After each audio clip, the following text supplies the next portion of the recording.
जयंत पाटील यांनी छत्रपती शिवाजी महाराजांबद्दल केलेल्या एका वक्तव्यावर भाजपने आक्षेप घेतला।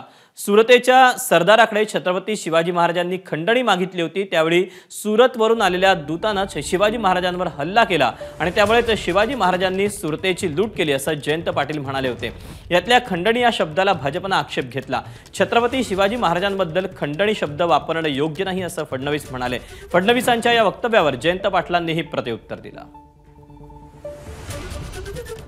असं आहे की ज्यांच्या सरकारलाच खंडणी सरकार म्हटलं गेलं त्यांना प्रत्येक ठिकाणी खंडणीच दिसेल। पण मला एका गोष्टीचं समाधान आहे की जे खऱ्या अर्थानं इतिहासाचे अभ्यासक आहेत, मग ते शिवरत्न शेटेजी असतील, सदानंद मोरेजी असतील, या सगळ्यांनी अतिशय स्पष्ट भूमिका त्या ठिकाणी मांडलेली आहे। माझं एकच म्हणणं आहे, माझा राजा लुटारू नव्हता, माझ्या राजाला लुटारू म्हणणं मी खपवून घेणार नाही। छत्रपती शिवाजी महाराज त्यावेळी छत्रपती शिवाजी महाराजांनी तिथल्या सुरतेच्या जनतेला उद्देशून एक पत्र लिहिलेलं आहे आणि त्या पत्रात त्यांनी सांगितले, तुम्ही प्रतिवर्षी 12 लाख रुपये खंडणी बिनबोभाट पावती केल्यास तुमच्या शहराला पुन्हा लुटीची भीती उरणार नाही।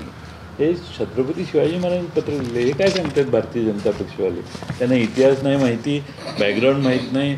त्याच्यात आता जे गुन्हेगार मागतात त्या खंडणी वेगळ्या, त्या खंडण्या वेगळ्या। इथे जाऊन माझं सामर्थ्य दाखवून समोर लढाई युद्ध करणं ही माझी क्षमता आहे आणि म्हणून आम्ही यायचं नसेल तिकडे तर आम्हाला तो खंड द्या, अशी ती व्यवस्था पूर्वी होती।